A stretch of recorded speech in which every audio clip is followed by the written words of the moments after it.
Hello, what is up guys, I'm your host Gordon and welcome to another What About video. Today we got ourselves a Apex Legend RE45. And yes, I know that this video should be out a couple of weeks ago and my memory card starts to go bad and I had no choice but to reshoot everything. And yes, all of the footage in my memory card is unsavable. So let us just put that aside, and of course this video wouldn't be possible without the help from MECH POTATO for helping me to get this blaster. To those who do not know who is MECH POTATO, MECH POTATO is a local Malaysia online foam dart blaster seller who sells rare imported foam dart blaster, just like this one. And of course, if you guys are also interested in shell ejecting blasters, MECH POTATO got you covered. Link is in the description down below.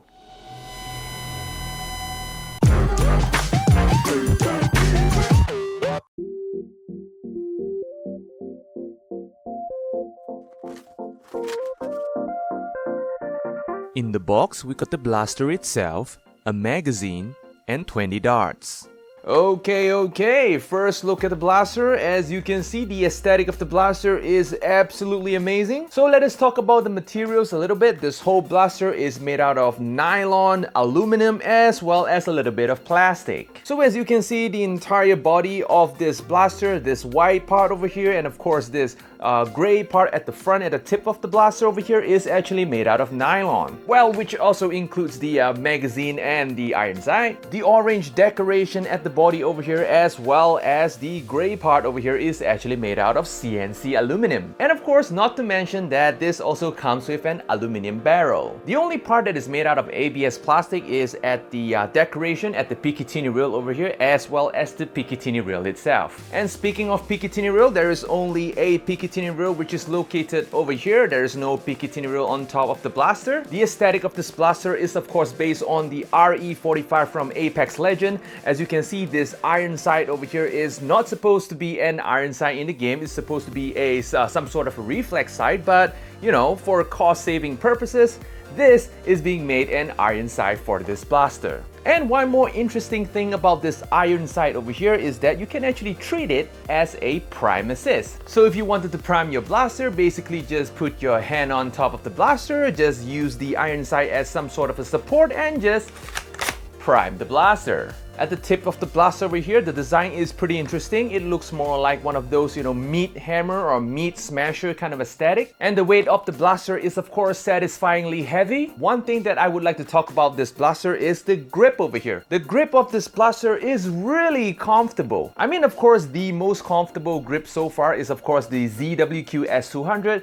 This, I would say, is like the second most comfortable grip that I've ever get my hands on. I mean, there is no sharp edges at all at this grip over here. This entire grip is of course curved, and most importantly, it is not one of those oversized grip that is, you know, too large to hold on. And of course, we have like an indentation on both sides of the blaster over here to rest your thumb, and the curvature at the trigger over here feels really comfortable to rest your finger on. And of course, the trigger pull is really nice as well. One thing that I think that it is weird for this blaster is of course the magazine release, because the magazine release button is literally under the trigger, where you have to, you know, use your index finger to push it so that you can release the magazine. Well, at first you might not get used to it, but after, you know, using it for quite some times, you pretty much get used to it, and I'm okay with that. Speaking about the magazine setup of this blaster, as you can see, the magazine does not goes all the way in. Basically, you can see that there is of course, 3 inches of, you know,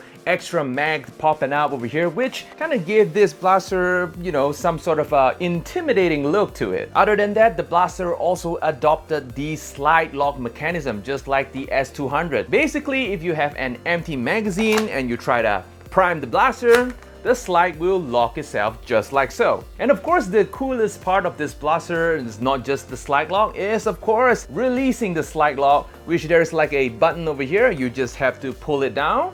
This is so satisfying. Just like the Lizzie 1.0, the air seal of this blaster is not that good. So basically, a little bit of lubrication or Teflon tip will definitely fix the problem. And of course, sadly, the blaster does not take Talon Max. So yeah, I guess that's it about the quirks and features of this blaster. So in this test, I will be using the Dart Zone's bamboo dart, because those are really good darts, and the darts that came with the blaster is of course not the best. You know what I'm saying? So without further ado, let us go test the blaster out.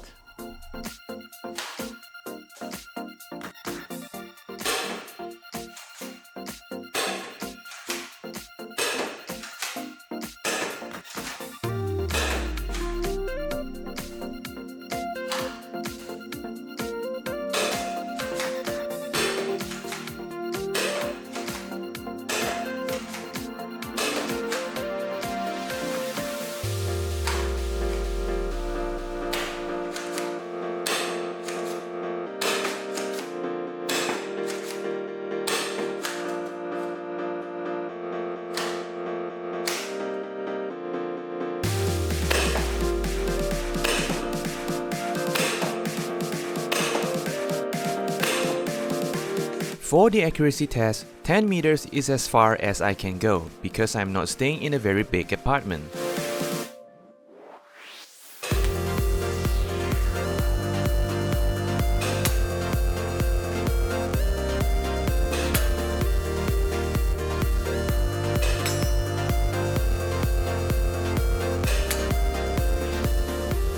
Okay, this blaster is actually not too bad. In fact, I would say that the FPS number is more on the lower side. This blaster can shoot from 87 FPS all the way to 102 FPS. Not the highest FPS, but is also not too bad as well. This is more like a Lizzie 1.0 situation over here. Of course, I'm talking about the KO Lizzie 1.0, you know, that injection molded Lizzie. The accuracy of this blaster is of course not bad. In 7 meters, this blaster shoots absolutely straight. You can definitely score a hit. And of course, in 10 meters, the blaster also shoots pretty straight and you can definitely score a hit with a little bit of tilting. So far, operating this blaster, I did not encounter any jams. One more thing, I found out that if I were to use this iron sight as a priming assist for a prolonged period of time, it kind of makes my hand feel sore. So I would recommend you to wear some sort of gloves if you wanted to use this iron sight as a priming assist. Other than that, the entire blaster operates pretty smoothly. So in conclusion, if you guys are a big fan of Apex Legends, or if you guys are more of a collectors and really like, you know, game related blaster, this might be the one to go with. So yep, that's all for today guys. Like this video if you like it, dislike this video if you do not like it, subscribe if you haven't already, and of course I'm gonna see you in the next video.